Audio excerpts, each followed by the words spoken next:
Well, hey everybody, it's Romania Black, and we are on episode 19 of Delicious in Dungeon, aka Dungeon Meshy, and I have been really loving this second half. I mean, I don't think there's been a bad episode this entire season, but especially not in the second core. I have been just like locked in, ready to go. And oh my gosh, last episode was great. We didn't cook last week because we were taking a break after the last several weeks of some more intense cooking. But that was okay because all the food turned out originally to be just illusions from the shapeshifter. And then since she recreated all the good versions. So, but I loved last episode. I loved the idea of Laios being the one to save everyone. So I swear, y'all, when I get home from work, I play with my dogs for a little bit to try to wear them out.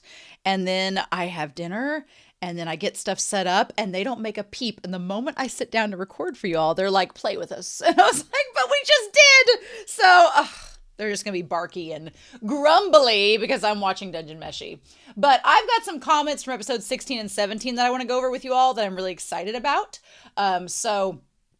A Sparrow for episode 16 says, fun character quirk that the discussion reminded me of.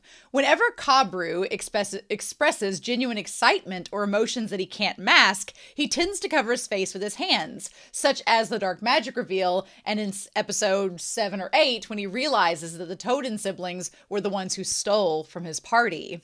Very interesting to me that he doesn't like to show himself except in his heavily curated friendly guy state. Yeah, no, Kabru is like the Patrick Bateman of the series. And Laios is the secretary that he lets go. So I'm thinking of American Psycho if you're curious.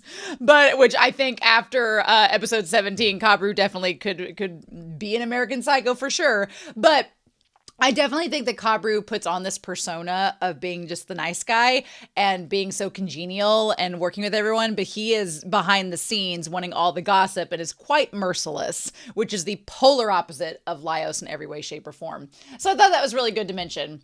Speaking of Kabru, because we're doing comments from episodes 16 and 17, Tasto 3204 says, in the scene where Kabru goes up to Laios and says, nice to meet you, you're Laios, aren't you?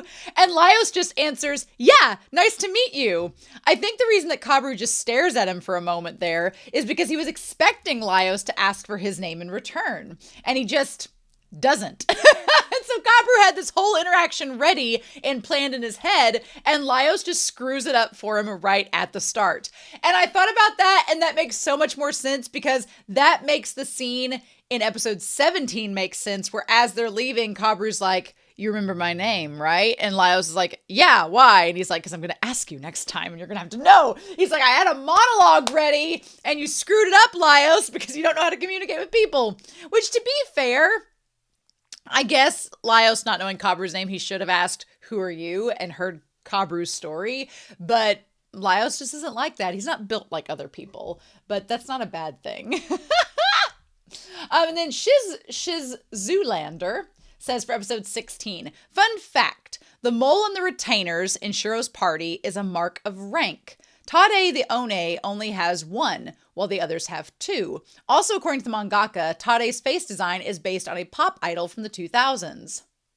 Interesting.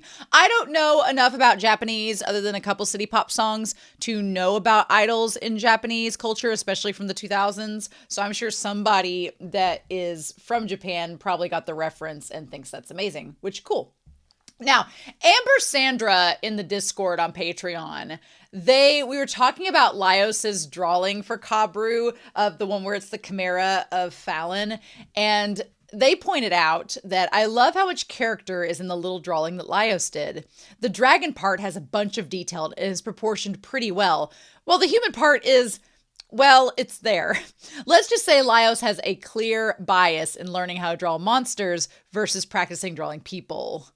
Which I was like, oh, that's so perfect. I hadn't noticed that. That's so good. They also noted that all the sight of the doubles in episode 18 is like an anime convention. And now now I want it recreated, that if I go to an anime convention and I see a bunch of Dungeon Meshi cosplayers, I want the doubles. I need someone really tall to be a Laios. I need somebody like crossing their eyes to be a Laios. I need somebody that's super buff and handsome to be a Senshi. I need all the different versions.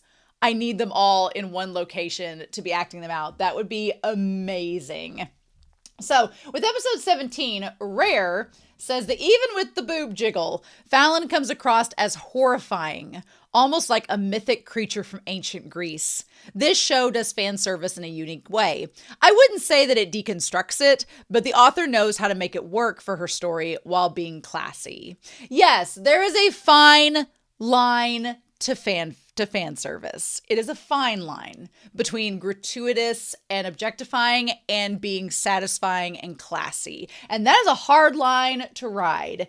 And some mangaka get it and some do not. And I will say for Dungeon Meshi, it gets it. I think Dungeon Meshi does an amazing job of doing fan service without objectifying or being too gratuitous.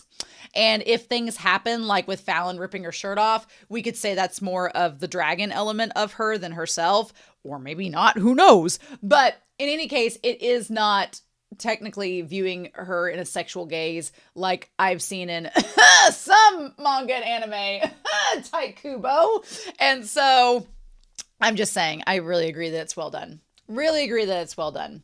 So I see ads for episode 17. Here's what I believe to be a popular fandom headcanon. Fallon may be nearsighted or farsighted, hence why her eyes are always closed. But when she's resurrected with the dragon, her eyes are open, maybe implying being merged with the dragon fixed her vision.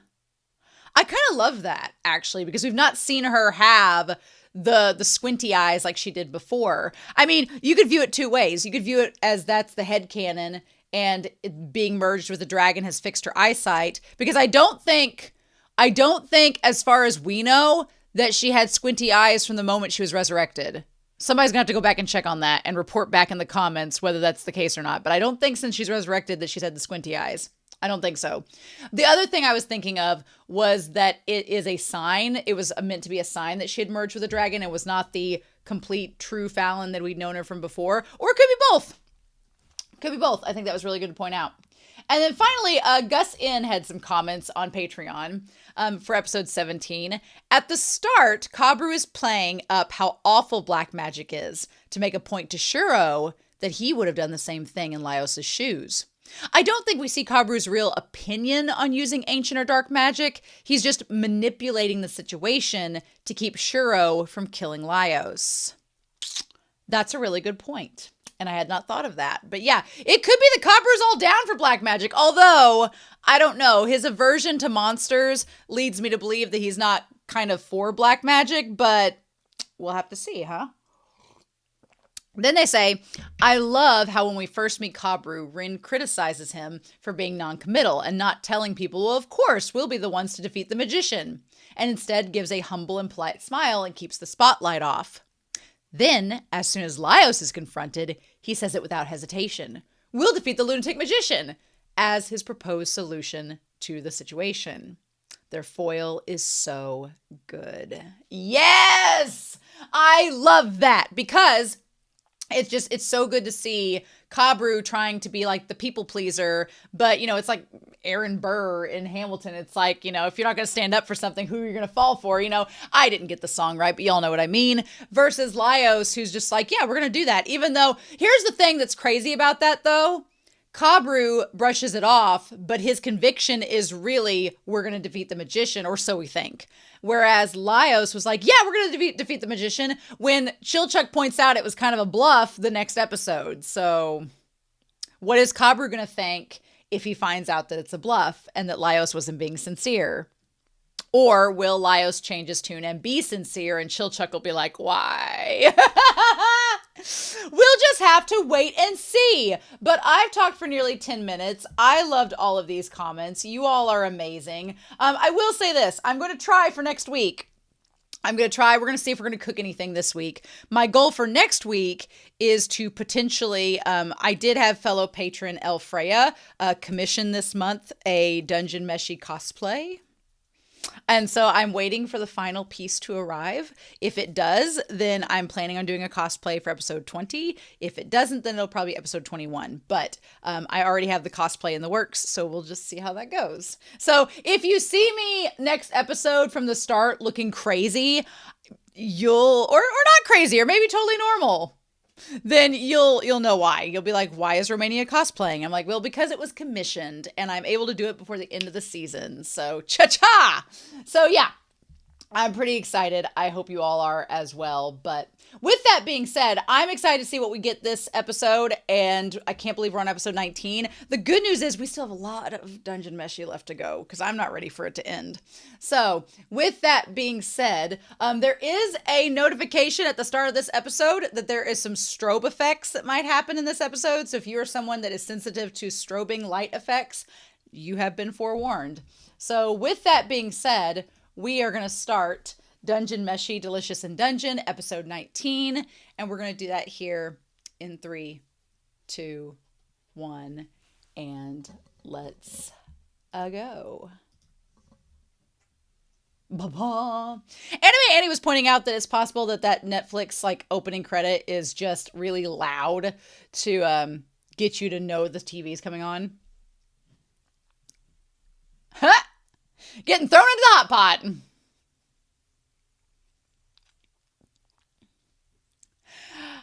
I have thought about this OP a little bit, and the idea that the monsters are from another dimension, and the idea of like the eat or be eaten mentality. Is this show going to get into cannibalism?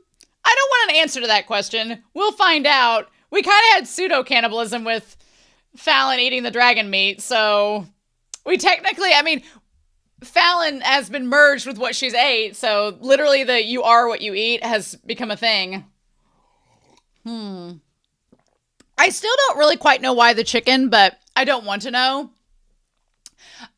Also, some people were asking, like, what am I going to use with the manga and stuff for reactions? I haven't made a total decision about the manga, so I don't want to know too much about the manga. But I definitely want to look at the Adventures Bible and the bonus comics. So I've told people in the comments I don't want to know too much about the manga at this point. They've done a pretty faithful adaptation. And if I go back and read the manga, anything that was left out, I'll see then. So we'll see. The good thing is the manga's not terribly long, so we'll see. We'll just wait and see on that. Now, when we last left off, Asebi had Marcille like this.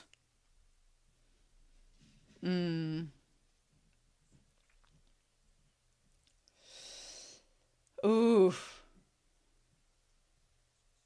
Uh-huh.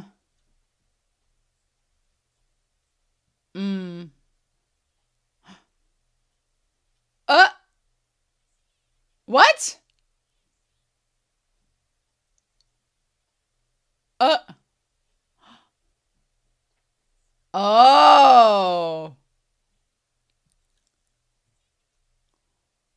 Oh.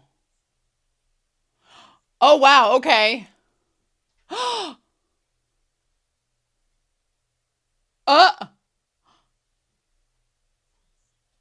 Oh. Is she not naturally like that? Oh.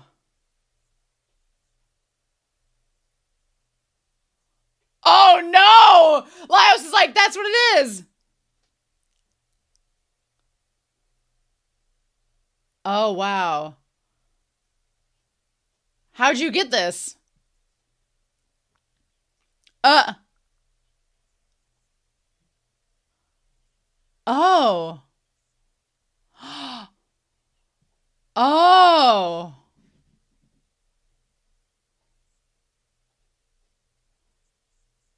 Oh my God. Well, that's terrifying.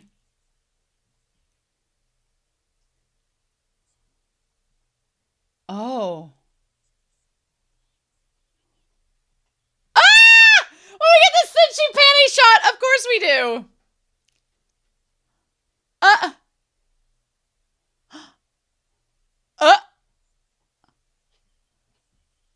Oh.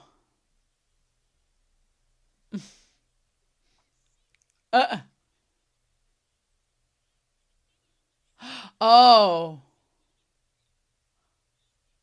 Oh.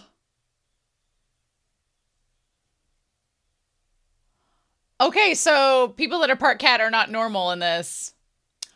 Oh. So no monsters. I wonder why we're against the monsters. Oh. Oh my god. Oh my god. Well, no, they were starting to sprout. They were becoming walking mushrooms. Okay. Ooh.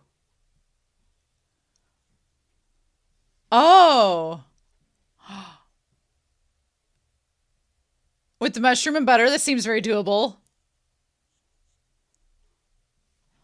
Oh, don't feel useless, Cinchi.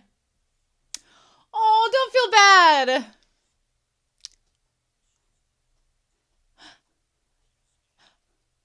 Oh, risotto. Oh, we can make that. That's easy. Sure.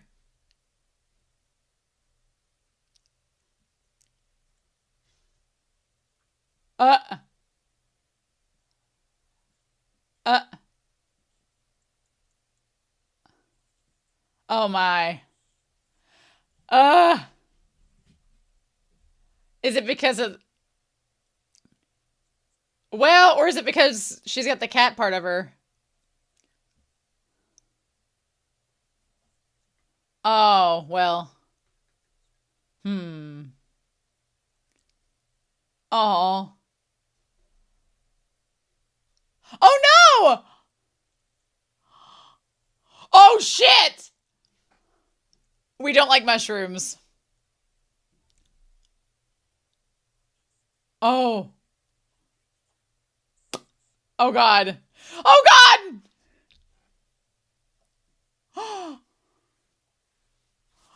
Oh, Daddy said she's getting in. Oh. Oh, yes, get it, Cinchi. Oh. Oh my god. Oh. Oh shit. Oh shit. Oh.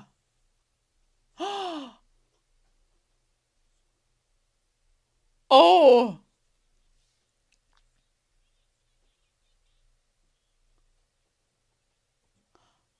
Oh.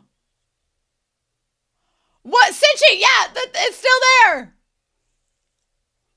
Oh.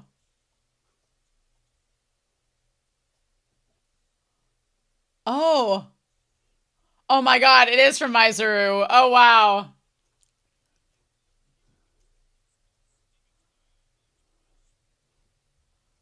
Oh. Oh, Cinchi.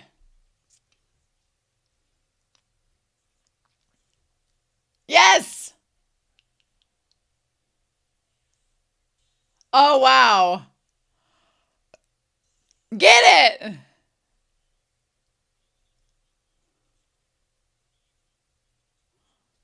So what now? How are we going to defeat this? Oh.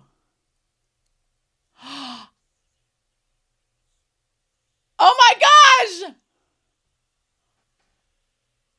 Where'd you get the feet in that from?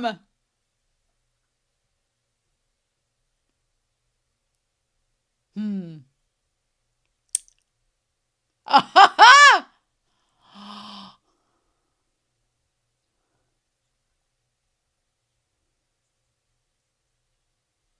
Ah. Hmm. Huh. Don't throw the mushrooms out this time, bitch.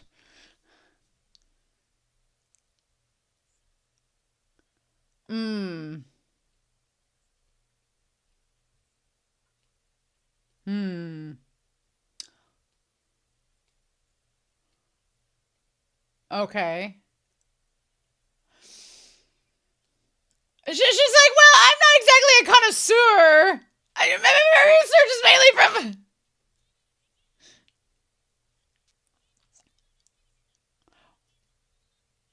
Well, uh, well, no, actually, that's not what we're doing. Well, no, actually.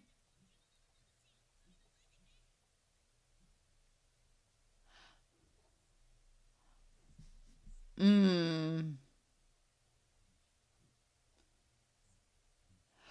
Ah, interesting. Ooh. Oh. Yes. Ooh, yep. Mm-hmm. Poor Namari. 2 eggs inside 1 shell. Oh. Yeah. Because we're going to make friends with her. And her chicken dragonness. True. That too. That too. We can't put that on her soul. Mm-hmm.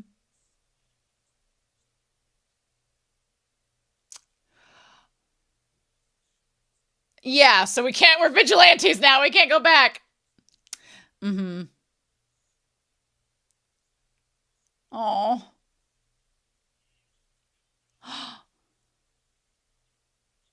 Oh. Oh. Oh no. Oh. Hmm.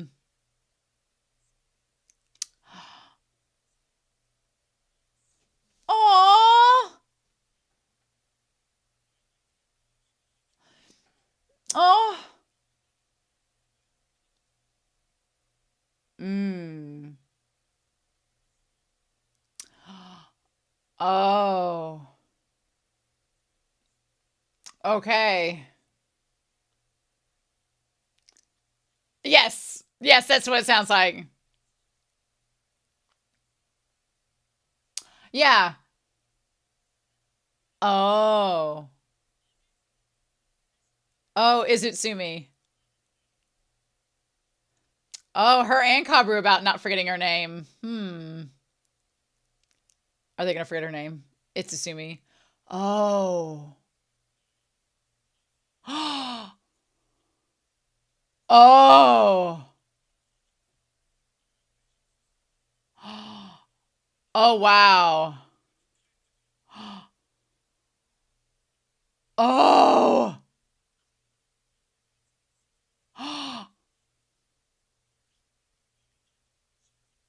Oh. Oh, wow. Uh-huh.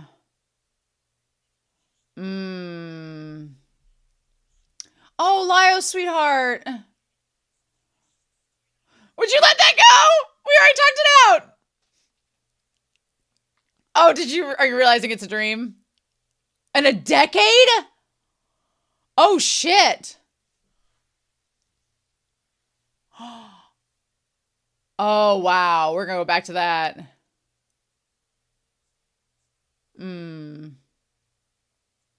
I like that Laios is starting to notice things. Hmm. Yeah. Uh. Uh. Yeah, you got bags in your eyes, girl. Hmm. Oh.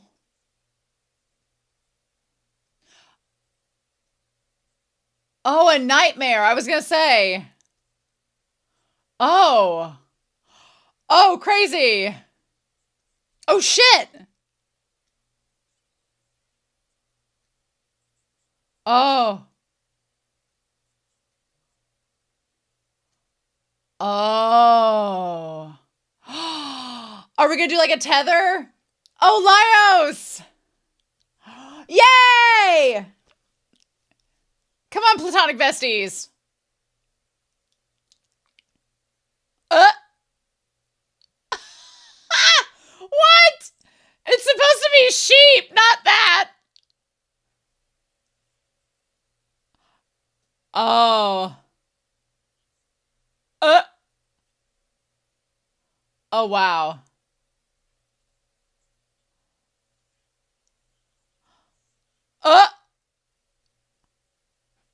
Oh! What is this chimera?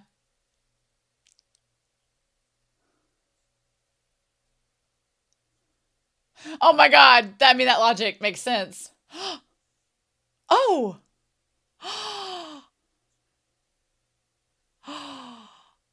And Laios being a dog. Oh, shit.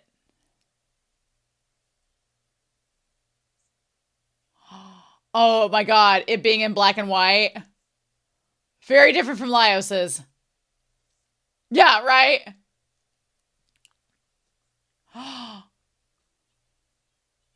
Oh, baby Marcille.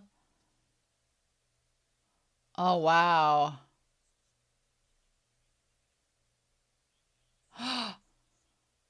Uh-oh. Oh my god, she has a little Fallon toy! Oh, a little Fallon doll! Oh, shit. Oh. Oh, wow, we're gonna go back through all of this.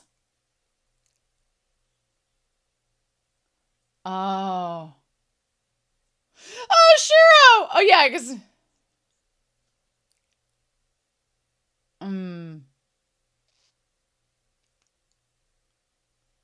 Uh. Well! Oh, no! Laios!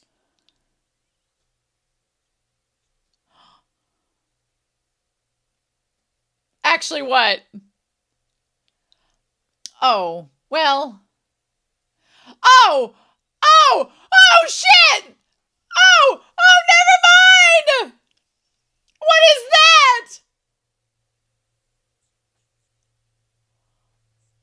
Oh, wow. Oh, shit.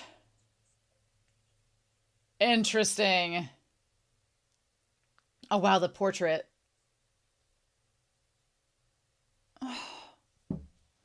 Oh. Oh. Laios would be such a good dad.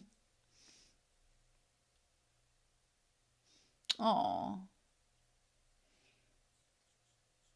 Yeah, well, this goes back to like the early episodes when she was next to that tentacle monster. Oh. A worm. Oh. Oh my god. A classy choice, like girl. Oh my god. Ew. Ew. Oh, creepy. Oh. Ew. Oh shit, that made it worse.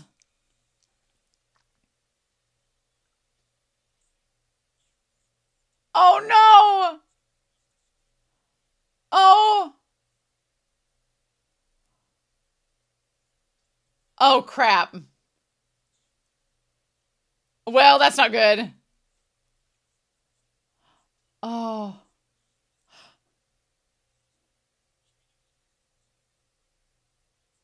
Oh. Oh. Oh.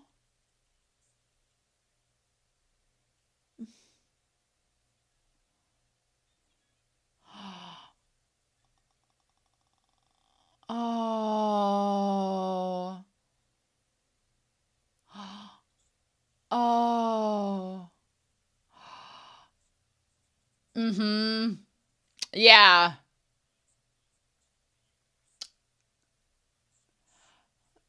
Well,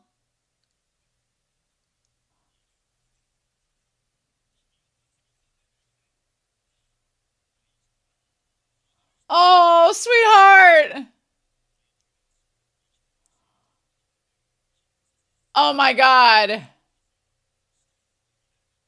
Oh my God. Well, maybe I'm gonna take that back.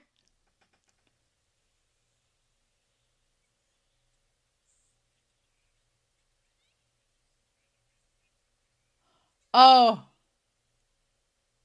Oh. Oh. Oh. Or is this just her? Yeah. Oh. Oh. Oh, wow. Okay. I was like, I want to go back through all of this. Oh, no. Uh-huh. Wow, the paintings. So is she like a half elf then?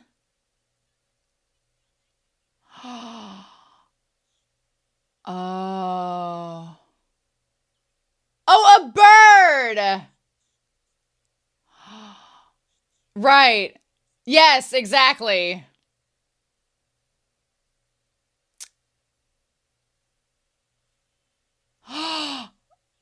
Oh.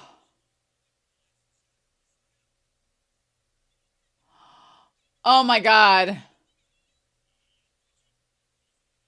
Oh wow. Hello, Full Metal Alchemist. Oh. Oh.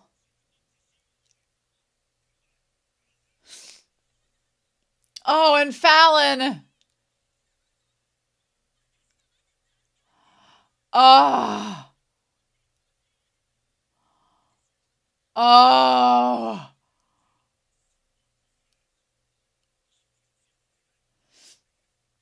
Oh. Oh.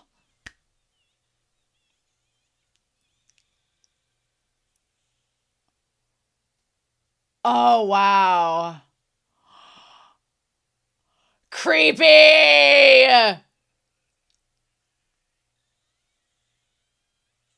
Or we'll hit it with the book.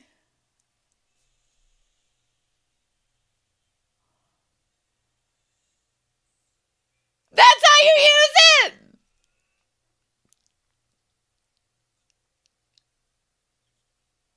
Oh. Uh.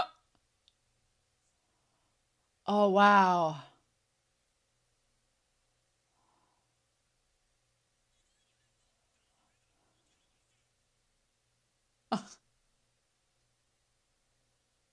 Hmm. Ha! Really? Really? A fun one. Oh, are they not going to remember? Uh.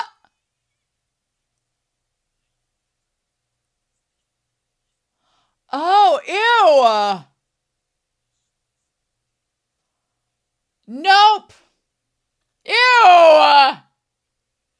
Oh my God. Oh my God.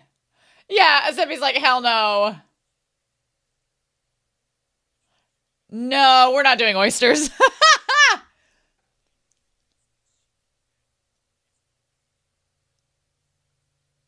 Oh my God.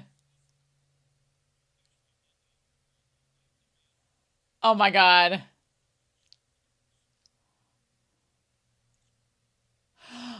Nope. Oh.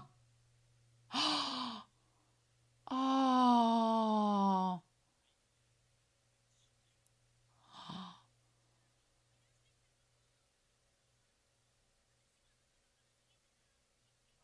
Oh my God. Oh. Ha!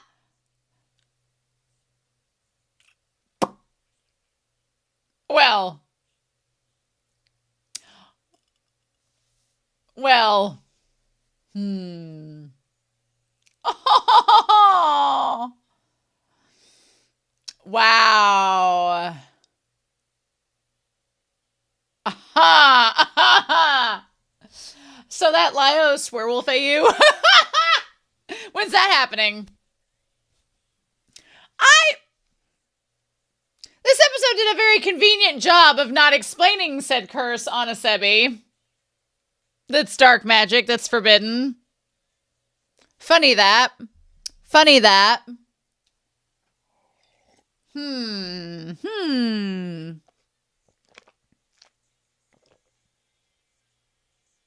I'm curious.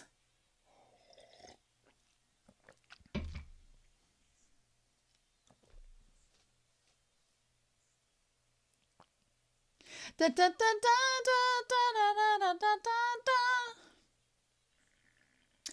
I'm very curious about Asebi or Itsuzumi. Huh. We can make risotto though. We're not having oysters though. No clams for me. I can have like fried clams, but we're not gonna do that.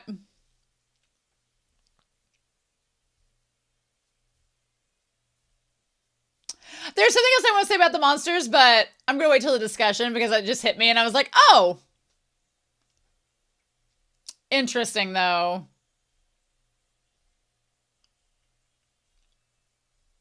Da, da, da, all right. Okay. Interesting. We've got a lot of things to talk about. Well, this episode.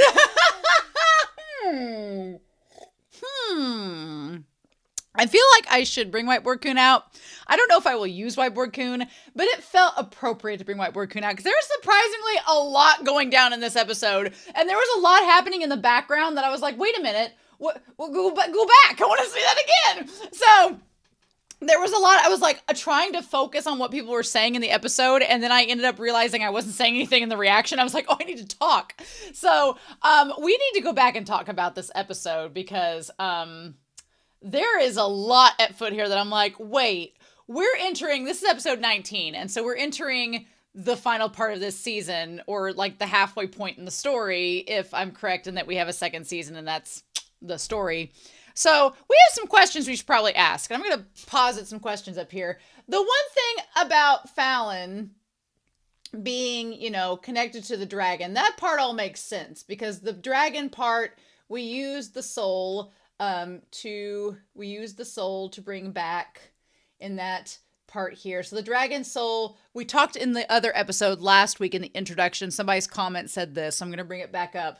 But the idea that soul is from another dimension, and it's from the other dimension that the lunatic mage, or LM, can control, right? Because they can control all of the other monsters in the dungeon, so that presumably come from the other dimension. So Fallon being resurrected using the soul of the dragon allows technically her to be controlled by the lunatic magician. And the lunatic magician, therefore, could also change Fallon's form and possibly bring forth the whole chicken element, or so we think. Because I was wondering, why is Fallon a chicken dragon? Like, why is she part chicken? That part, or like the harpy. But if she's somehow, in the course of being in the dungeon, ate part of... Well, here's the thing, too. If she had been eating in the dungeon a harpy or something, or the dragon had ate a harpy or something and was part of the bloodstream that Fallon was resurrected with, then yeah, that would technically make her part of it. And so in this episode, we meet Asebi, who is just another name that they also go by Itsuzumi. I'm probably going to call them Asebi only because Asebi is easier for me to say than Itsuzumi. But I may go back and forth with it. Who knows? But they have been apparently cursed with 2 spells that are tied to black magic. Now, we're going to talk about these spells and this black magic because I was like, hold on, hold the fort. So let's go back and go through this episode. Because they're like, isn't this one of Shiro's retainers? And they're like, was she following us the whole time? Chilchik's question is never completely answered about the retainer business. And so Asebi says, undo these spells that I'm under. And Marcelle's like, I feel bad for Marcelle in this episode. We're going to put Marcelle over here. I feel bad for Marcelle because girl just wants to learn magic to help protect the ones that she loves. And she clearly doesn't have a fear of dying herself, but she has a fear of losing loved ones. And honestly, that fear of losing loved ones, as we've seen in other anime, will drive you to do some pretty crazy and extreme things, even dabble in black magic, if it means saving the people that you care about. But Marcelle's like, she's just baby dabbled in it, right? She wants to learn the magic that can protect the people that she cares about, but that's really the only reason she wants to use it. And she's like, well, can't you tell by looking I'm under a spell? You wield magic, don't you? She's like, well, I don't know what kind of spells and what kind of magic it is. How am I supposed to know how to, fix it? So they say there are two types of spells that are on me. One is on my neck. And the neck spell is one that is binding. And it is from Mizuru, who is working with Shiro. So that one, so the binding spell is one that looks like, it seems that Asebi was with Shiro's crew, not because she joined them from the beginning, but she kind of got latched on, and they were like, we'll keep you with us, but only if you have this spell on you that keeps you from, walking away or getting too far away. Which is curious they let her go, but we're going to talk about why they let her go here in a hot second. And they said, and the other spell, and then she lets go, she has a tail, she has ears, and has the cat ears, and then boom, they're like, oh, is all over my body. And then Laios is like, oh, is she a beast man? And Chilchuk's like, yeah, I've seen one a long time ago. An engineered beast man. Apparently they're made with black magic, mixing human and beast souls together. So Chilchuk's seen one too. So this second spell is that her soul has been mixed with a cat. Presumably the cat that is from perhaps another dimension, or is it because was she brought back to life using dark magic, and that's the curse?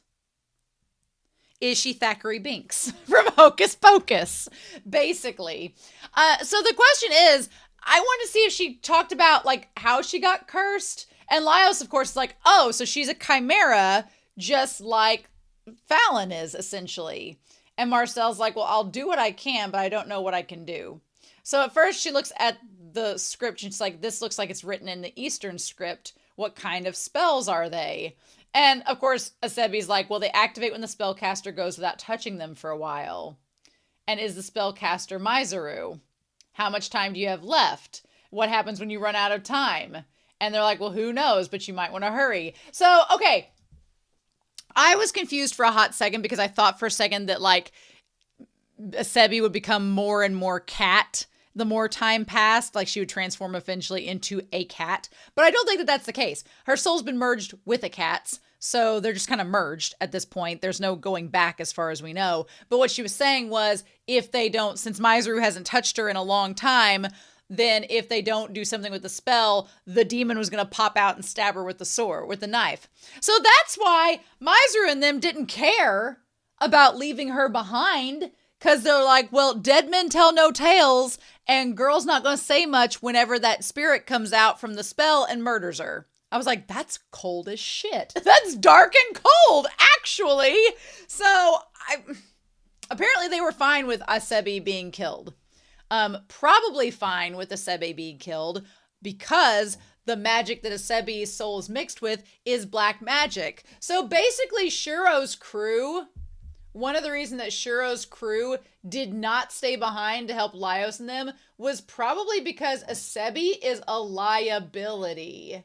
They just got done telling Laios and crew that they're all going to jail on Inbred Island because they have been using dark magic, which is illegal. But if they stuck around with the crew and Asebi was found and they realized that Asebi had been tainted with black magic, then the people on the island could have been like, hey, you just sent this crew over here for us to jail for using black magic. What about your crew? Why are you as somebody that's been affected by black magic? So it's like a guilt by association. So they let Asebi go because, one, they didn't want to be associated with black magic and end up being labeled as vigilantes like Laios and his crew.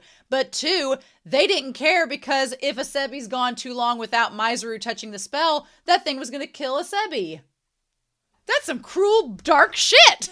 I was like, oh my God. And we don't know a lot about Asebi at this point. I mean, we'll talk about their manners and everything, but she says, I'll let you go once you undo the spell. And Marcille at this point is like, well, you're not really holding me hostage at this point because you're kind of, it's funny that Asebi's like, I'll let you go. And Marcelle's like, we're the ones helping you at this point. But she says, the writing in the spell is peculiar, but I could undo them. And then I love when they look over that Asebi's like, fetch me something to eat. I will forever be in debt to this series, alternating and subverting the panty shot trope and making it senshi. Good on you, show. Good job. Way to go. I love it.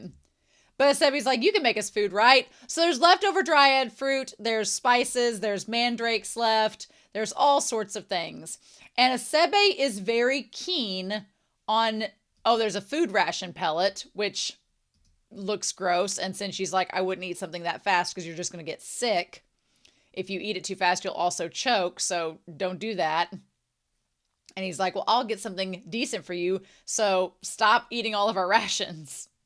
And then, of course, Asebi starts choking, and Marcelle's like, thank you for spitting up in my face. So, Asebi says, if you try to feed me the monsters, I'll kill you.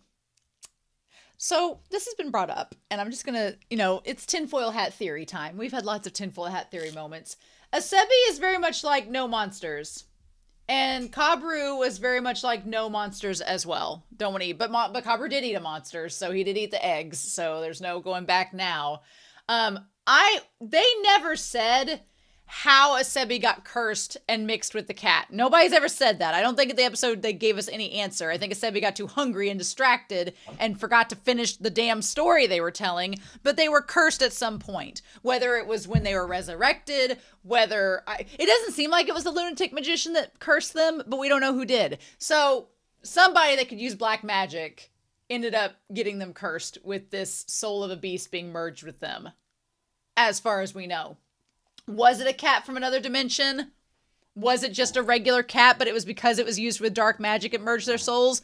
We don't know. We don't know all the particulars yet because Asebi didn't tell us. But a thought crossed my mind. A dark thought. A very bad thought. That I was like, uh-oh. And the very bad thought is, the monsters that we've been eating this entire time, is that going to have any effect on us in the future? Because, that would be bad. I don't know what to think about that. I mean, I think Laios would be down to turn into a monster. I think Laios would be down for it. Laios would be like, make me a chicken dragon too. I'm here. Chilchuck would be terrified. It would be like, absolutely not. I think since she would be chill with it. And Marcelle would probably be like, well, but what are the ramifications of this? That whole thing, and then the idea of like, you are what you eat. I'm like, uh-oh. I'm like, have we been eating monsters the entire time from other dimensions and not thinking of the ramifications of this? Surely not, but I don't know. I just wish we knew more about how Asebi got into this situation. And so since she's like, fine, I won't serve you any monsters, but that doesn't leave us with a lot of opportunities. And this is the other thing too. He's like, I'm pretty sure I picked some mushrooms where the dryads were. But here's the problem that I was like, wait a second. And that was when he says, oh, well, they're starting to sprout leg-like things. But, oh well, must be my imagination. I'm like, is all of the food in this dungeon, no matter where it originated from, is all of it, since it's from the dungeon and is connected to the lunatic mage, and the other dimension, are all of the organic things in the dungeon becoming affected and tainted with the magic from the other dimension. So even if they think they're not eating the monsters in the dungeon, they're actually still eating the monsters because the mushrooms were starting to turn into walking mushrooms. Is this shit about to get weird? Before the end of this season? Is it going to get weird before the end of this season, or are they going to save that for season 2? Are they going to do that? Okay, we'll see. Keep your secrets, dungeon. We'll find out. I don't want to know, by the way, in the comments if it's going to get weird. But this entire episode made me go, oh, we're turning, aren't we? We're hitting like a little turn in the road, a little fork in the road where we're about to go into bonkers town, aren't we? Okay. We'll see. We'll see if it does, but it appears as if the organic matter is being affected by it as well. Which, if you think about it, they had the golems. They picked all the fruits and vegetables off the golems, but that was grown in the environment with magic things from the dimensions. So I'm just getting Troll 2 vibes, y'all. I'm just getting the green goo from Troll 2 vibes. And I don't know how to feel about that. But yeah, since she's like, we're just going to ignore that. Meanwhile, there's a pot in a magic circle, which I think that's character growth on Cinchi's part. Cinchi actually using a magic circle for heat. Like a stovetop, like an electric stovetop. How could we? So yeah, the risotto, we could totally make this. It's just melted butter and saute some garlic. We got minced garlic. You toss in the rice. You add the mushrooms and seasoning. And then pour in some water and let it stew for a bit. I'll have to look up a recipe for risotto because I don't know how it's different than just making rice, but we'll find out. And he's like, well, it's good, but it could use something else. And he's like, I feel so useless and pathetic. I can only make risotto. I'm like, when Cinchi was like, this is all I can do. I'm like, Cinchi, that's the best I can do. You should feel proud, sir. You're doing great. You're feeding your hungry fellow team members. He's like, I can at least throw in some cheese. I like that Chilchuck's like, oh, we're getting fancy with the cheese. Yeah, we can make risotto with mushrooms from a graveyard and cheese from the orcs. The fact that the mushrooms are from the graveyard and they're like walking mushrooms makes me think that the mushrooms are infused with possibly the souls of people that have died in the dungeon. That doesn't give me comfort. It doesn't help my theories at all. Uh-oh. No, but we could definitely make risotto. I think this is a totally optional thing we can do. And of course, Asebi's like, well, you think I would eat that? Now, they ate it at first with the mushrooms, and nothing was a problem. But the way that they eat, they're like, her table manners are terrible. And she's like, give me more. So the thing about it is Asebi's table manners because she possibly was, maybe raised, I don't know. She clearly wasn't raised in fine dining. So was she raised like in poverty or in a place where food was scarce? And so learning proper table etiquette wasn't really the primary priority at the moment. Or is her bad table manners because she's been mixed with a cat and like the beast side of her is coming out? We don't know if it's both either. So we'll just have to see. But yeah, then she sees the mushrooms and she's like, no. The moment she dropped the mushrooms on the ground, I was like, oh shit, since she's not going to be about that. And I have to tell you all, I used to referee these two brothers. Like the one brother and I were only like 2 years apart. So I can't quite call it babysitting, but he had a younger brother. And I remember I was about 15 and I would go babysit them. I had no car at the time. So my dad would drop me off for the day to referee these two kids and that were near my age, basically to keep them from killing each other because they were like oil and water. But one day it was just me and the younger brother. And the younger brother at the time, he grew out of it, but at the time he was very spoiled. And I remember the very first day I babysat, aka refereed him, and he asked me to make him like a sandwich. And I was like, okay. And I'm like 15. I made him a bologna sandwich. And the little brat looked at the sandwich and went, and dropped it on the ground, testing me to see what I would do. And I was like, I said, well, if you want to eat, you're going to eat the sandwich. And I did make him a new one. I didn't make him eat the sandwich off the ground. I'm not that horrible. But I did make him eat the bologna sandwich. I'm like, this is what you're getting. This is what you're getting today. And so whenever Asebi threw the mushrooms on the ground, I was like, oh, hell no. It was like triggering these memories, right?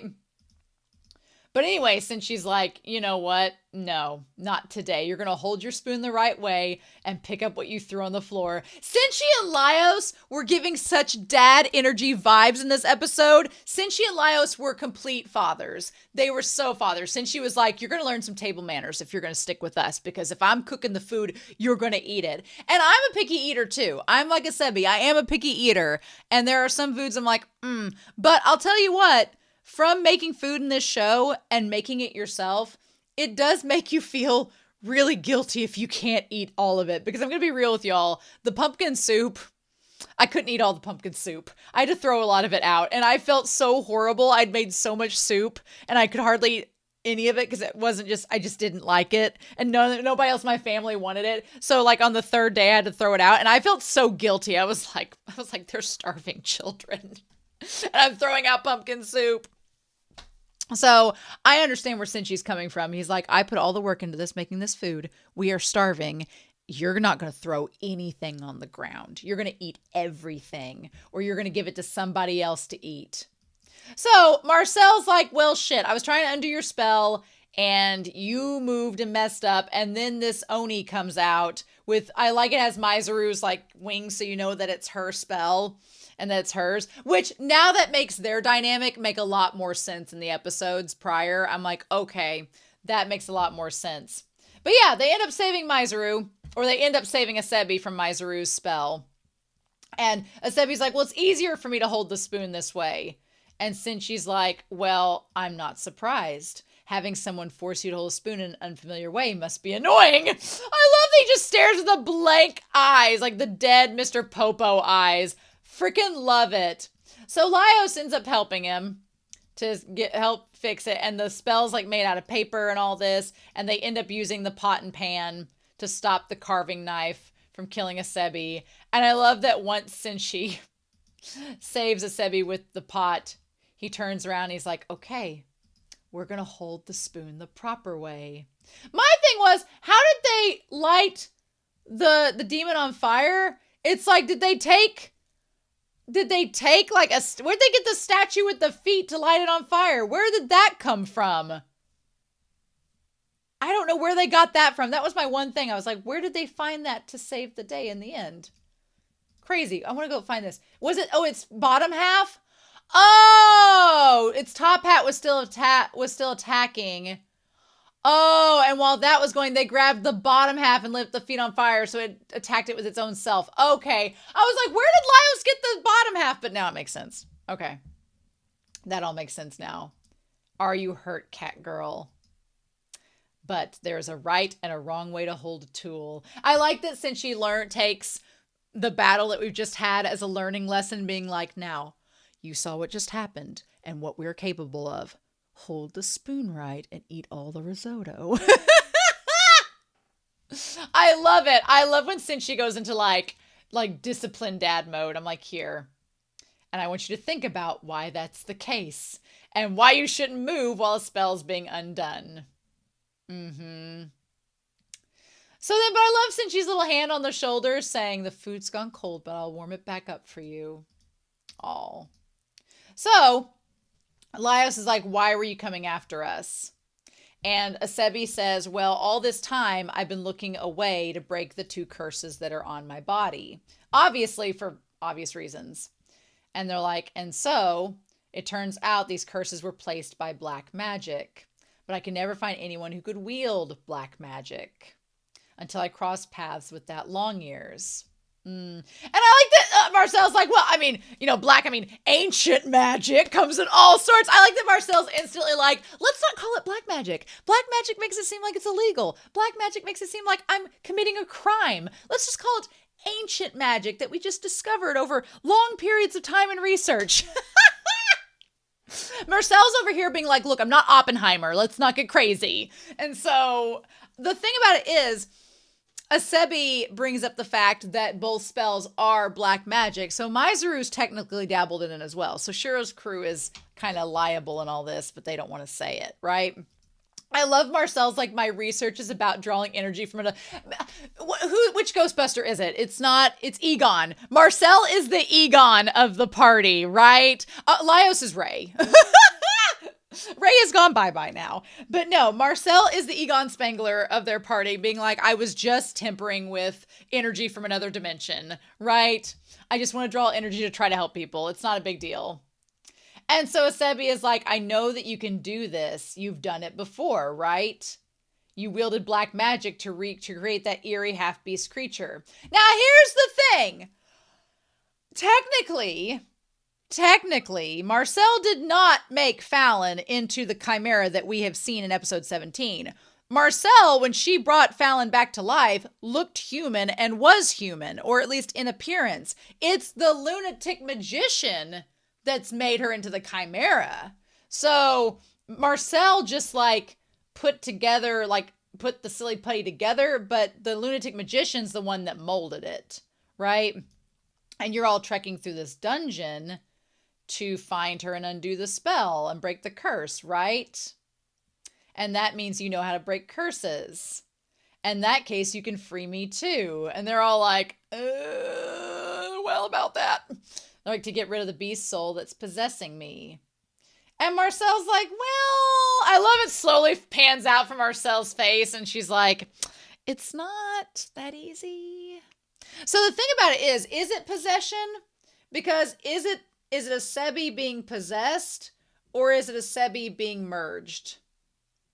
Because I think it's Asebi being merged. I don't think that she's being possessed. Now, I think that the thing that complicates it is, like in Fallon's case, she's been merged with this dragon soul, and the dragon is able to be controlled by the lunatic magician, which therefore, ergo, lets Fallon be controlled by the lunatic magician. But I don't think Asebi necessarily is being possessed by the beast, as far as we know. And Marcel's like, look, I'm sorry, but there's nothing I can do about that. And Asebi's like, what are you talking about? So then we have a discussion about souls being the egg. We don't know a lot about the soul, but we consider it like an egg. And the body is like the casing around it. And basically, the idea that you're like an egg, and this is your body, and you're keeping the soul inside, and then once you are killed, the soul kind of gets out. Like the soul gets out once you die. We'll do our little skull and crossbones. Sad times. So yeah, so basically once you die, the soul spills out and it's no longer, you can't put it back together again. But the dungeon is under a specific spell that forms this membrane beneath the shell, keeping the soul inside even when the body is damaged. So how dare they show us that picture of Namari? That was not necessary. So in the dungeon, though, this is in real life, right? And in the dungeon, what ends up happening is that the soul, even when the egg is like cracked around, the soul like keeps this force field around it that even when it's cracked, it doesn't go anywhere. It stays there. Regardless of if the body is messed up, the soul isn't going to leave. And so in that moment, at the moment, you and Fallon have got 2 eggs inside of one shell. And so the 2 bodies have merged. And once they're mixed together, the souls can never go back to their original form. And I like that Chilchuck's like, I figured that was the case, but when you say it like that, it's like, ooh. The thing about it is, it's like, well, who is in control? Who gets the full reign of the body in that case? Because it sounds like Asebi is the dominant one that has been, is Asebi the human or is Asebi the cat? That's the big question, right? That's the crazy part. We think from the outside that Fallon is the one that's the dominant one, and is the dragon was just a conduit to let Fallon come back. But is it really, how much is Fallon, how much is the dragon? The dragon technically died, but so did Fallon. So are they allowed, like, what does merging those two souls together look like? What does it do? How do we move forward from that? There's lots of questions with that, right? And so Asebi's kind of freaked out about that, obviously. Then why press on with your journey if you know that? What's the point? And Laios is like, well, you see, I like that Laios starts out with, we don't want to let my sister run wild. Laios starts out by saying, well, we can't have my sister killing everybody because that would be a problem. We can't let her run wild. She could kill somebody, and we don't want my sister to have that on her conscience. Or she could get herself killed, which is the other problem. But we want to do something before that ends up happening. And if we return to the surface now, then we will be arrested. So we can't do that. I think it'd be interesting if Shuro went back and told the leader of the island about this, considering now he's been dabbling with a group with black magic. I think I feel bad for Asebi because she says, I'm stuck like this, like I'm forced to be a cat person. I'd be kind of all about it. I don't think it'd be a problem. And I love that Laios is like, look, no, this sounds weird, but I'm glad I met you because I don't know what kind of monster that you're mixed with, but you act like a human. And I love everybody else is kind of freaked out. They're like, what? But he's like, no, he's like, you seem perfectly fine and functional and you're not out of blood. So he's like, maybe for Fallon, once she's free from the dungeon's grip, she could reclaim her true self. Maybe she'll be totally fine being a chicken dragon woman and she can just roam around and be great. So Laios is like, you still have your consciousness and your humanity despite being mixed with a beast. So it's possible that as long as we get Fallon from the grip of the magician, she can regain her humanity as well. And so he's like, just realizing this makes me very happy that it's possible. And then since she's like, just have the damn risotto. He's like, maybe you didn't want to be a cat person, but said maybe you didn't want to be but let's look at it. Maybe it was like fate at work. Maybe you were fated to be a cat girl. Maybe it's totally fine. And Asebi's like, oh. So yeah, Marcel's like, well, the Lord of the Dungeon is clearly more skilled at ancient magic than me. So he might have some insights on how to separate the souls. And Asebi's like, now wait a second. Are you trying to recruit me to your party? And they're like, yeah, you can't really go back to the surface by yourself because people will freak out if they see a cat person. And that's when they say that that's the name they go by.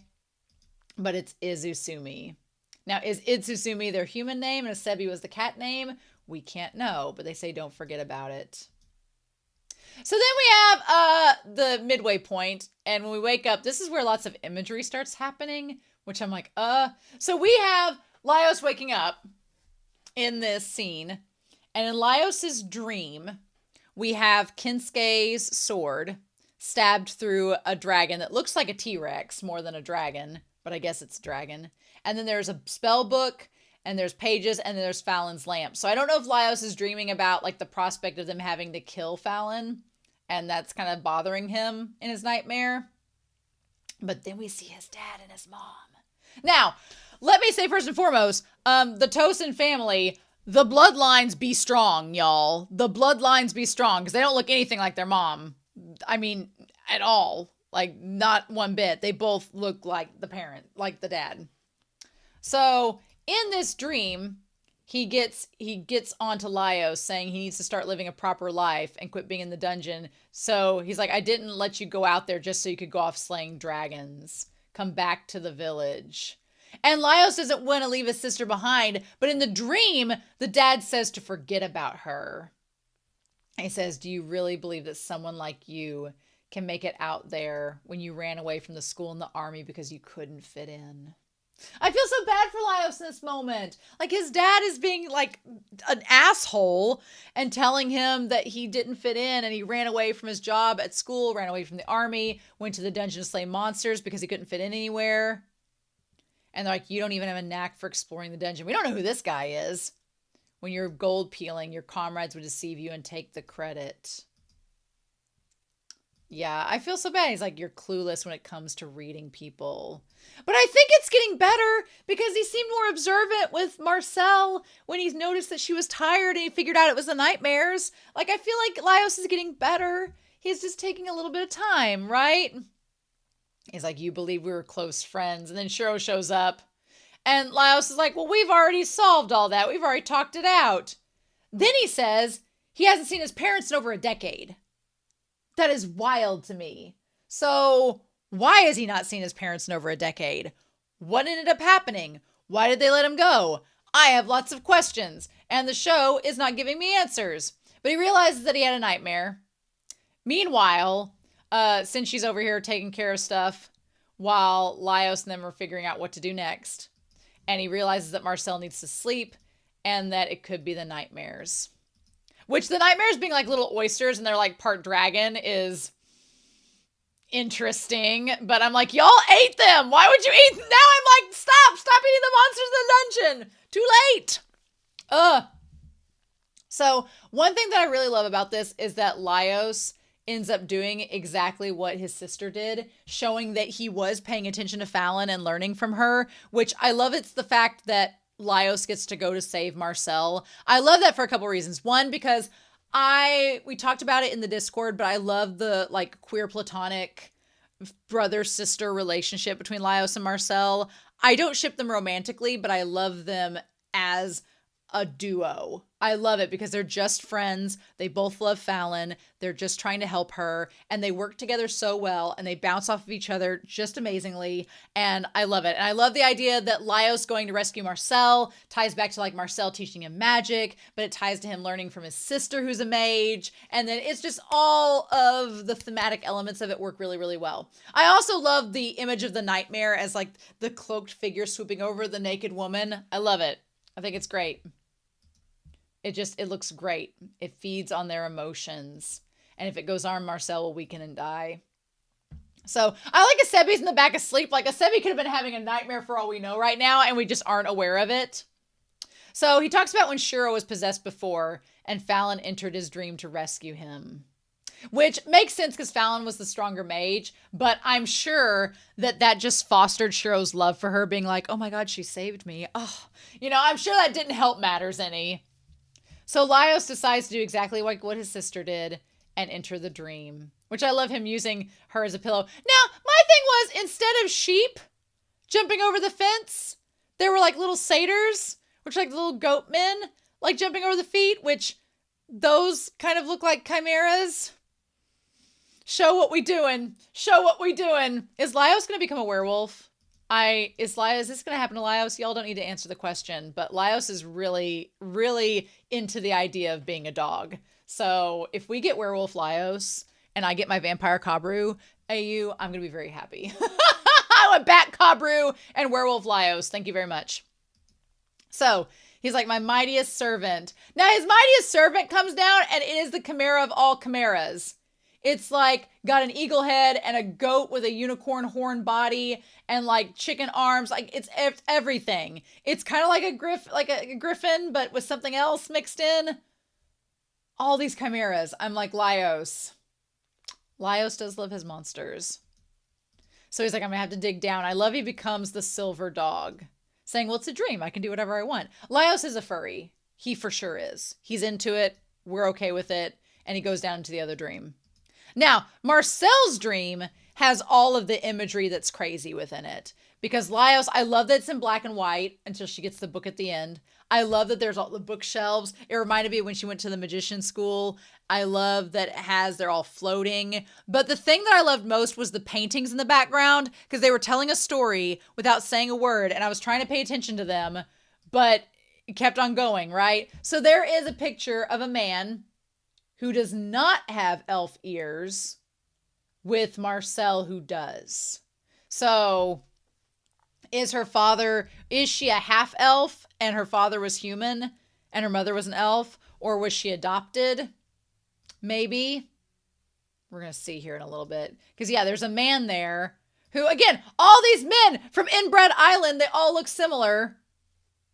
But yeah, there's a man there. And then there's a woman that has the elf ears and the red little tie around her neck, just like Marcille. But she's like, this place is dangerous. You need to get out fast.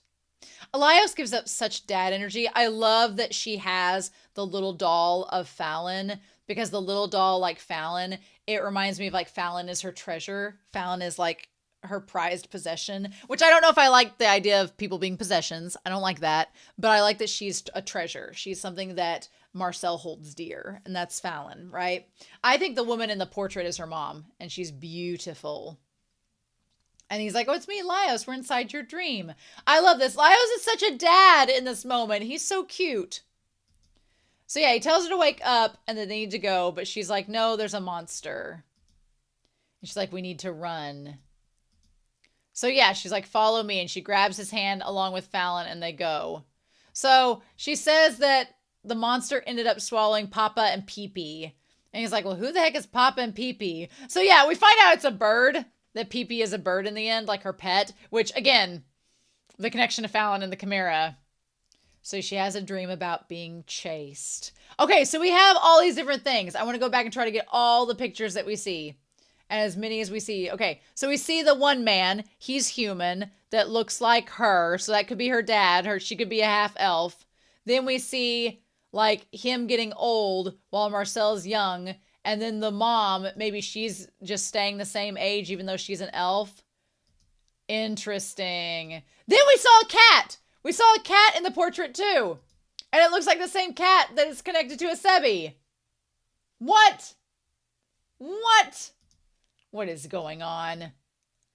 Why is that in her dream? Is it just a random cat, or does she know the cat that Asebi is part of from before? That seems like it'd be too on the nose. So Fallon mentions that nightmares thrive on emotional scars. I like that the more we get about Fallon, as aloof as she is, the more she was like definitely like an A+ student that knew all of these things. No wonder Marcille loves her. Also, long-haired Shuro is A+ material. I just love that Laios remembered these things, even though he just was like, yeah, I see, to her. They feed off stressful events and traumas. And they give people nightmares. So we have to shield their scars. And he's like, oh, okay. She's like, but it's dangerous, so don't try it. Well, too late. I love that Laios is like, I'm going to do it anyway. So he says he's figured out what to do. I love Marcille in this entire dream is just terrified. He's like, I'm going to take it down for you. And she's like, it's too risky. And he's like, oh, don't worry. He's like, I might not seem like it, but I'm actually pretty reliable. Then the monster shows up that's made up from all of her dreams, and it's terrifying. This monster, it's huge and gross, but it's like this monster of death that's isolating her. Yeah, it is terrifying. Very over the top. Yeah, so creepy. So yeah, and we see all the pictures of, again, of her mom and everyone. And then of her dad getting older and leaving her alone. I wonder what happened to the mom if the dad ended up being too old. I wonder what happened to the mom in the end. Do we know? I hope the mom didn't like do anything dark, because we don't need that in this story. So he talks about all the bugs, like spiders with boobs, spider women and the fairies and everything. And he's like, oh, it's a worm. I love that he says it's a worm. It's like all of these decayed, it's voracious and devours anything that's alive. And she's like, I don't like this. So it manages to touch him, but when it touches him, it ages him in that moment. Which is one of her biggest fears, is that people will get old and die and leave her alone. Which does make me sad, because then that's like, if she does end up being with Fallon, Fallon is going to eventually get old and the same thing will happen, right? Which I'm sure the series could do either one of two things with that. It could either be like, well, even if you end up losing us, we should enjoy the time that we have and savor that rather than to have not loved at all. Or Fallon merging with a dragon could allow her to kind of be semi-immortal like Marcille. So then we won't have that problem. We'll just have to see. Right? But yeah, the nightmare ends up getting worse and worse. I always have dreams where I lose my teeth. I haven't had them recently, knock on wood, but when I was younger, I have dreams all the time of losing my teeth. So Laios losing his teeth is kind of like a nod to that. I love when he's like, I have to lift Marcelle's spirits, and she's like, you can use magic. And she's like, that's what got me into this situation. She's like, when I tried to use magic, she ended up like this as the doll, which also ties to the fact that Fallon being the doll, being something that's being possessed by the lunatic magician and being used by him. There's a tie to that as well. So he's like, well, you know, is she feeling bad and guilty because of the resurrection? And I mean, I'm sure she does. But he's like, you know what? Everything about in the dungeon can come back. So as long as you can get the spell book, then you can stop all of this. I love that she's trying to run away from those that she loves and cares about being taken away. And that includes Laios. And then there's that one painting of her. And she's like crying, I'm assuming after her dad dies. She's like, everyone, that's why I studied a lot of magic. But if that's what turned Fallon into this, I don't know what to do.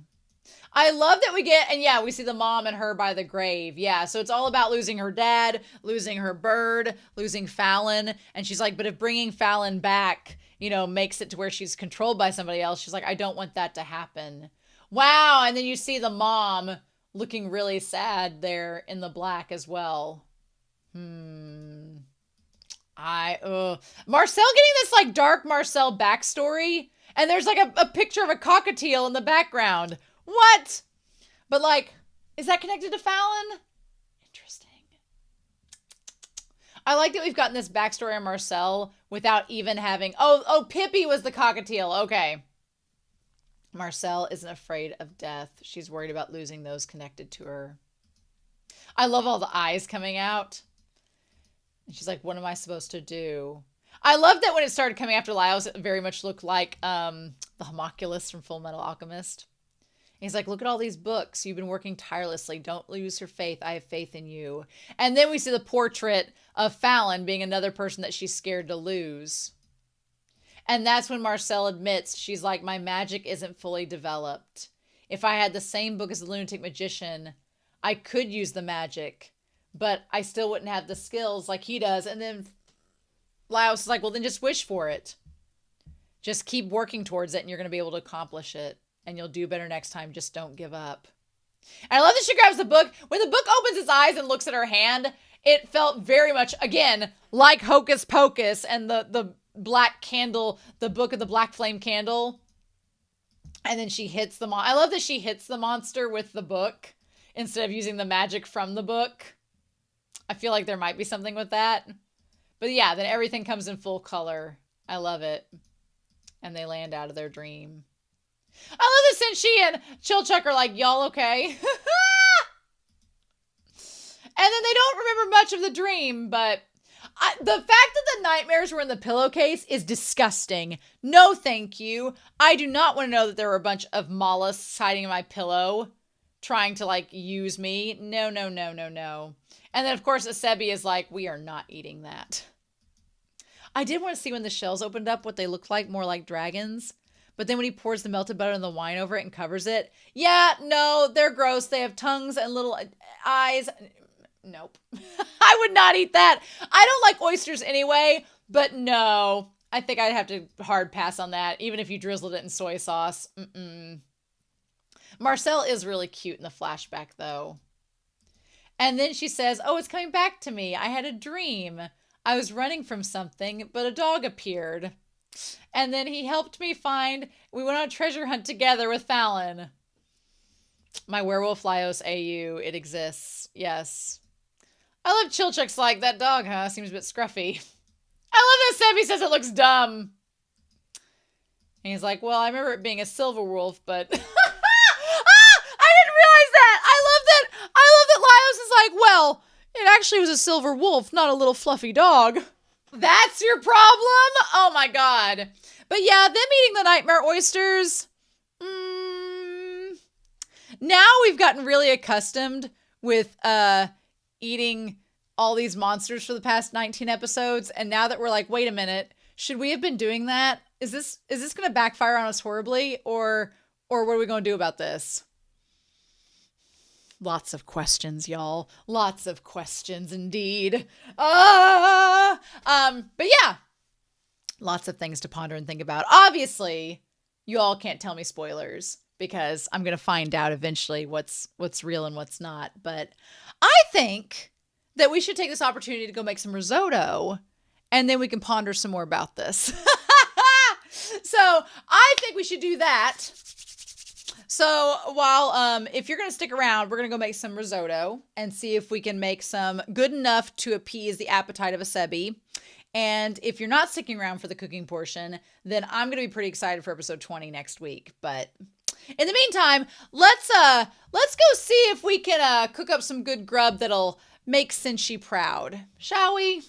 Well, hey everybody, it is Romania Black, and I'm not gonna lie, I am about as hungry as Asebi right now. I've gotten home from work and I was like, I did not make dinner tonight because I was like, I'm going to make risotto because that sounds like the perfect dinner to come home to. So surprisingly, this recipe is insanely simple. So I went online and found a recipe from Food Kage Chris.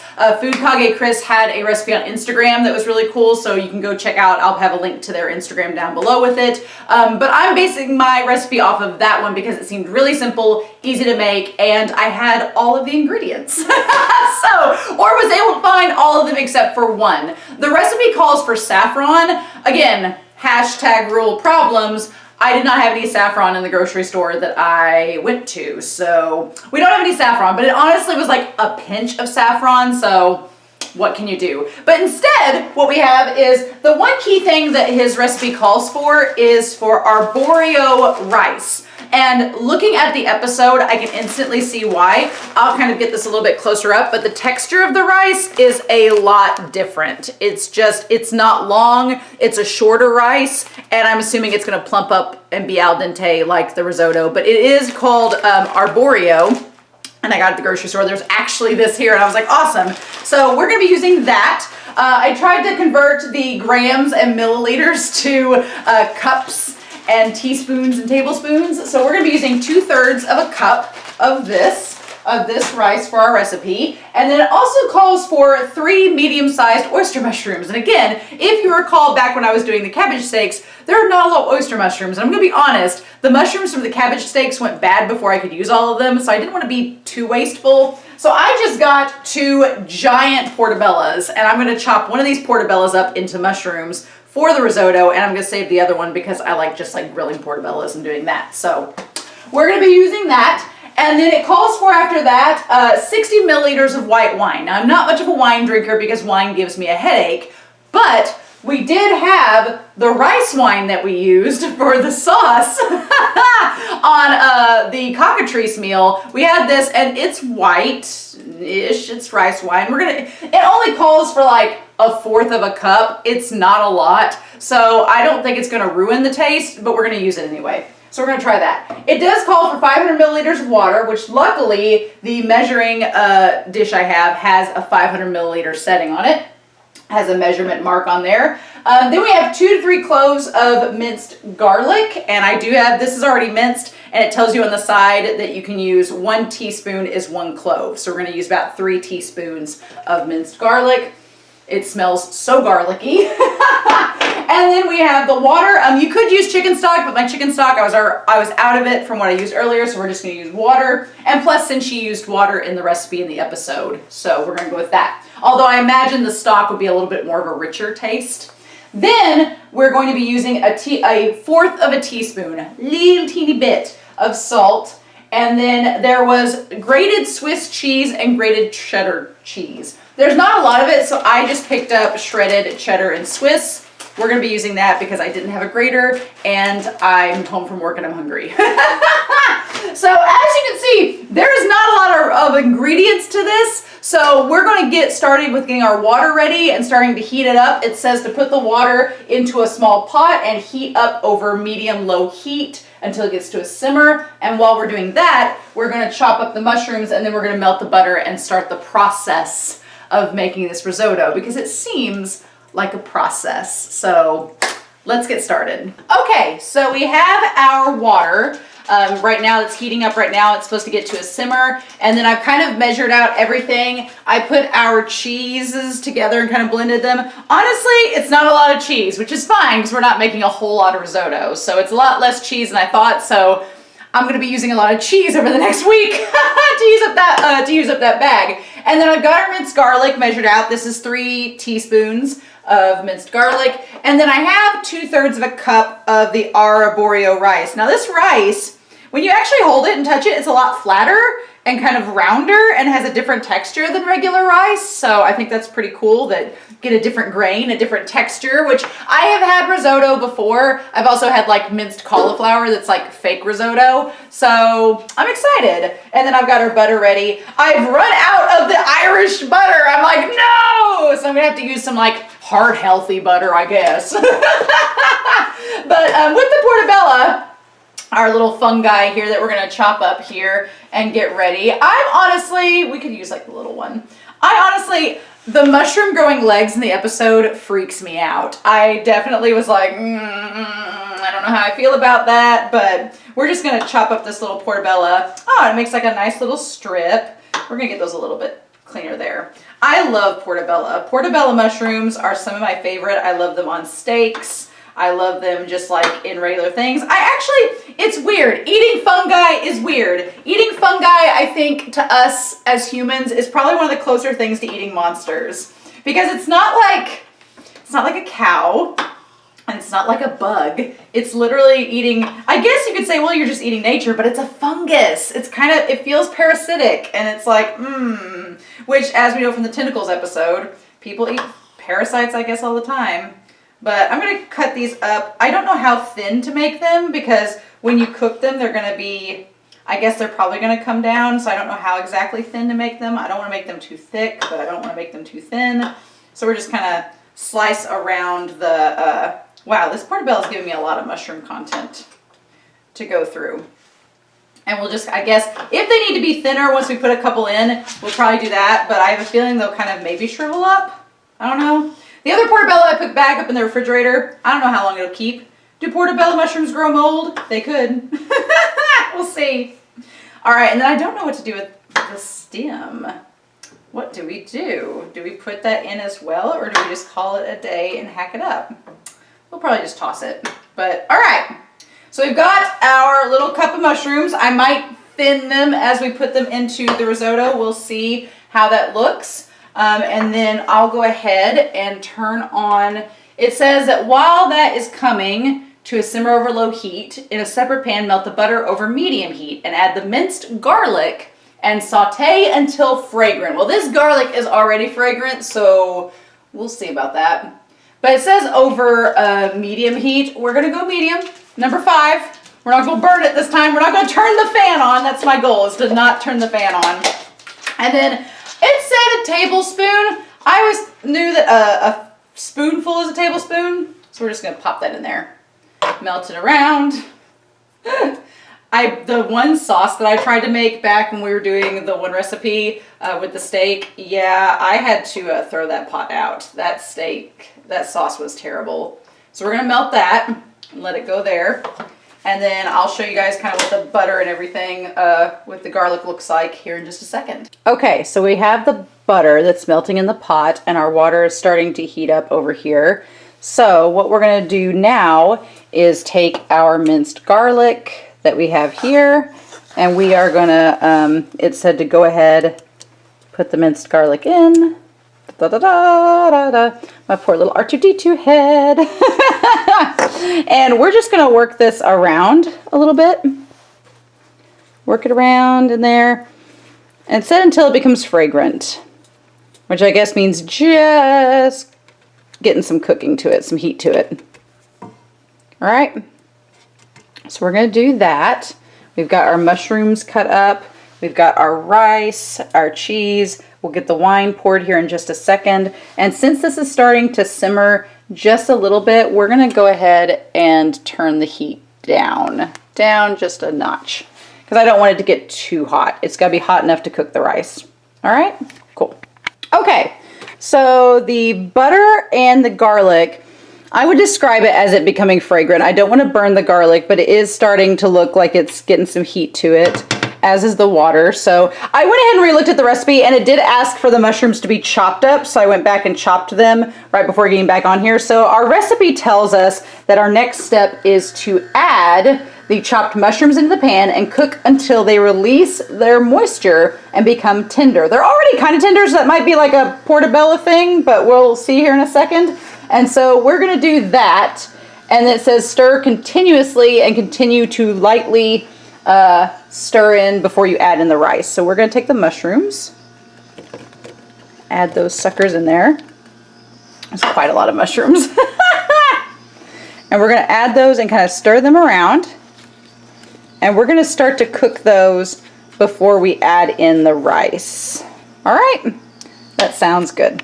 This is kind of the wildest thing because I wondered what would happen with the mushrooms, but they are actually, if you kind of get down and look at them, they are starting to release some moisture because the butter was starting to get soaked into the garlic, and the mushrooms, as you can see that one like right there is getting a little bit darker than the others. It is releasing water into here, which is kind of cool, but our poor walking mushrooms are slowly starting to release some moisture, so we can put in the rice here in a second. That is wild. Okay, so at this point, it took a couple minutes off screen. I'm trying to be as patient as I can be with the mushrooms because I don't want to add the rice in. If you've noticed, we've not added any of the water at all. It's just been sitting here bubbling. And that's because part of the risotto is you want hot water to add to the process once they're at a certain level. So the mushrooms have been giving off moisture. I've been doing the test of trying to see if my spoon can cut down into them, and that means that they're tender. It's been doing that on most of them. There's a couple I'm going to see if it gets to that point, and it looks like it is getting to there, and there's been some water out. So what it says to do next is once they release their moisture, add the rice to the pan, stirring continuously for 2 minutes until to lightly toast the garlic. And then when that happens, we're gonna put in the wine, and then we're going to let that get absorbed by the rice, and then start adding the water. So I'm gonna need this ladle here in a little bit, so we're gonna put that beside. So I'm gonna take my rice and add it in there. And of course, Huckleberry is barking at some deer outside, so you're gonna have to excuse him. And then we're gonna stir continuously for 2 minutes. Okay. This feels weird. And it feels weird because we're lightly toasting the rice. It feels weird to stir this because there's no water except for that from the mushrooms. So it feels bizarre to not have any other water in here with the rice. It feels like I'm missing a step, which we're gonna add it here in a minute and it's gonna be a thing. But I'm gonna stir this for another minute and then kind of show you all what this looks like, and then we'll add the rice wine, and it says to let it absorb into the rice first, which is fun, and then we'll start doing the process of making the risotto, which is gonna be interesting. So you may not see me for very much for the next couple minutes or two, but honestly, one of the things I like about the recipes towards the middle part to the end of this season is that they're all very small ingredients because we in the dungeon on rations. Huckleberry. And it's like stuff that's pretty easy to make. Like when we started this and started out with like the hot pot, I was like, oh God, are we gonna like skin a deer and cook it on the show? But no, the recipes have been surprisingly a lot easier than I imagined that they would be. Okay, so we've lightly toasted this. This actually looks pretty darn good so far. We're gonna knock on wood that this process goes okay. All right, so I'm gonna stir this around a little bit more, and then I'm gonna show you all kind of what this looks like. I probably could have had a smaller saucepan, but it was either this one, the one that I burnt, or a tiny one that would not have been big enough. So, all right, let's get into this, and I'll show you guys, whoop, kind of what this looks like. Okay, so you can see this is toasting on up here pretty well. It's getting some nice looking flavor to it. And then Huckleberry is done with the deer at the moment. What a goose. You guys can't have mushrooms, so no risotto for you. All right, so the next thing we're gonna do is take our wine that we have right here, 1/4 of a cup, and it says to pour onto the cooking wine and stir until it's mostly absorbed by the rice. Ooh. Oh, you can smell that rice wine. That for sure. Is rice wine just sake? Is that all it is? All right, so we're gonna stir that around until it's mostly absorbed. Then the next process is going to be to take this ladle that's right there, and we're gonna ladle in the water step by step until it becomes risotto. So I like the idea of adding the white wine first to let it soak in first before you add in the rest of it. I kind of like that. That's fun. Okay, I think it is mostly absorbed. I'll let it in. I'm gonna let it get in there a little bit longer. All right, this is looking really good. Maybe it's because I'm starving, but all right, we're gonna let it get in there. All right. And then it says you could at this point dissolve the saffron into the water if you wanted to, but I don't have any saffron. And then you're going to take a ladle full of the warm water and add it to the rice, stirring frequently. And then once absorbed, we're going to add another. So we're going to let that set for a hot second. We're going to take our ladle, and we're going to take a ladle of the water. And at this point, it's just like really warm.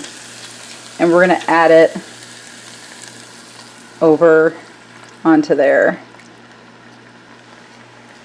I'll set that down there. And we're going to stir that in. So it says pour the rice over there and stir frequently. And then once absorbed, we add another ladle. So this is the process of just slowly letting the rice absorb it until it becomes al dente.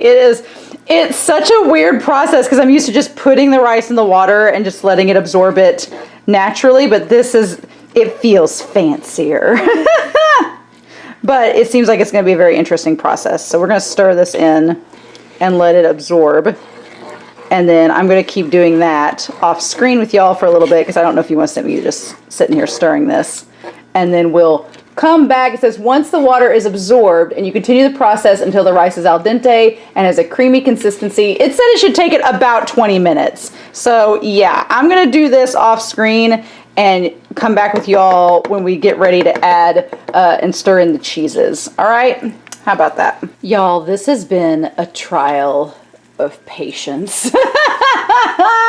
I have been stirring this for like maybe 20, 30, almost 30 minutes. I think I could have gotten it in 20 minutes, but around the time that it was starting to plump up like this, I had some water left in there and I was like, do I do like what so many people do and just leave the extra parts out that you don't think you need? Like when you're putting a desk together and there's leftover screws and you're like, oh, I don't need that. And I thought, no, I poured 500 milliliters of water. I'm going to use all of them. So this is all of them. And I think that was a good decision in the long run. But as you can see, it's not fully absorbed yet, but it's pretty much there. And in this last go round with the water, as I'm stirring it around, it has really plumped up the rice. So the prep work is easy, but you got to be patient, and it takes like 25 to 30 minutes of just sitting here. I think I did 5 ladles of water and to get in here and just stirred it around and let it go. Like I was doing other tasks around the house while it was doing it. It said stir frequently, and I was, but I went off and like cleaned something up and then came back, and then I was like, all right, because I can't sit still with food sometimes. So what we're gonna do now, you may have noticed I haven't added the salt, and so I think the recipe actually doesn't even mention the salt till the very end. They're like, oh yeah, just salt to taste. And I'm like, well, okay. So they're like, just have 1/4 of a teaspoon of salt on hand in case if you need it. So we're going to take this cheese blend here. That's our Swiss and cheddar. And it says to stir in the Swiss and cheddar until melted and well combined. So we're going to go ahead and just get this all up in there. It says not a lot of cheese, so which the recipe did not call for a lot of cheese. So we're just going to stir this sucker in, and it is immediately melting, which is great because I am starving. So we're just going to melt this around. It's not as much cheese as I thought it was. I think that if it was grated, it would probably spread out more, but I think that's fine. Ooh, look at that. Honestly, this is just enough. I'm going to have leftovers. This is definitely more than enough for one person, but if you and a significant other or a bestie were like, let's have some risotto, this would get it done for you. Look at that sucker. All right, I'm gonna add my 1/4 teaspoon of salt, which I cannot do with one hand, and I am going to put that in and then get this on a plate, and we're gonna have ourselves some risotto. It's so dark in this video probably because it's so late at night. This is late night risotto with Romania. Oh, but oh my God, look at this. It looks like the show. This dish was a labor of love. This is the most patient I've ever been making anything on this channel. I was like, I'm gonna do it right. There were many times I was like, I'll crank up the heat or I'll put in not as much water, but I followed the recipe exactly. And so now I've added in the salt. You got a nice cheesy consistency. And we're going to taste this sucker, and it's really hot. So we'll maybe stir it around, let it cool off a little bit. And I want to get a big old bite with some portobello. I am not like Asebi. I love mushrooms. So I'm like, if I just did this and was like, what a bold move, Asebi. What a controversial yet brave decision you made. All right, I want to make sure that's not going to burn my mouth. All right. It said al dente, so I probably should have put salt in the water, but...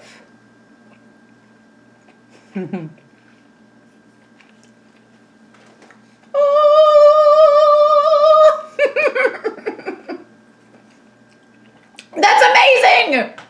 That's so good! Why is my brother never here when I succeed in cooking? He's never here when I succeed! This is so good! The Swiss and the cheddar, great choices. The mushrooms, the portobellos are so good. They're so tender. This risotto, this rice, it's so perfect. This is the best thing I've made on this channel so far. The cabbage steaks were great. Don't get me wrong. I will make this again. I have another portobello in my refrigerator. I will be making this later this week. I still have rice. It's going to be a labor of love, but I have the cheese. I have all this. I'm going to eat every last bite of this. I was like, oh, you could split with somebody. I'm starving. I'm eating all of it. This was amazing.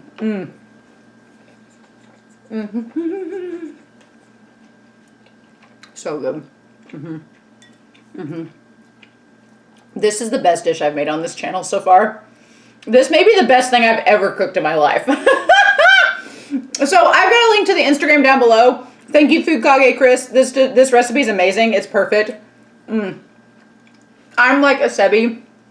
I just want to fork it all in and lick the bowl clean. I see why Asebi was all about this because it makes so much sense. So y'all, I hope you all make this dish at home. If you like mushrooms, if you like rice, if you like cheese, those are the ingredients. You can't really tell the garlic, but it adds something to it. I hope you get a chance to make this at home because it is fantastic. Best dish yet. Best dish yet. I'm making risotto all the time. Freaking love it. It's good when you put time into something and it pays off. So I'm going to finish up this risotto and eat it like Asebi and just gobble it all up. But I hope you all enjoyed this reaction and discussion this week. This week's episode, mwah, top notch. And yeah, so I'll be back next week with episode 20 of Delicious in Dungeon and Dungeon Meshy. So in the meantime, I hope you all have a wonderful week.